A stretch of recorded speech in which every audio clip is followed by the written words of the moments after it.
Hello and welcome. सबसे पहले subscribe करें हमारे चैनल को and press the bell icon. Never miss an update.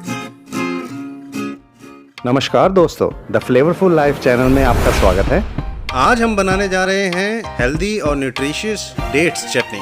Dates एक बहुत ही अंडररेटेड फ्रूट है, तो आज चटनी बनाने से पहले हम डेट्स खाने के हेल्थ बेनिफिट्स जान लेते हैं। Let's ask Google. Google ji, what are the health benefits of eating dates?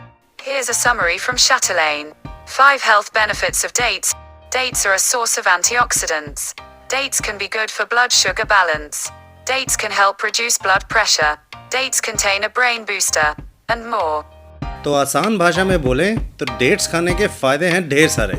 तो आइए, देर किस बात की, आर यू रेडी? चलिए शुरू करते हैं।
तो ये लीजिए, आपकी स्वादिष्ट, हेल्दी और न्यूट्रिशियस डेट्स चटनी हो गई है ready.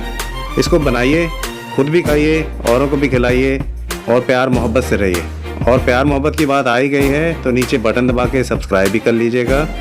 Thanks for watching, enjoy and good luck.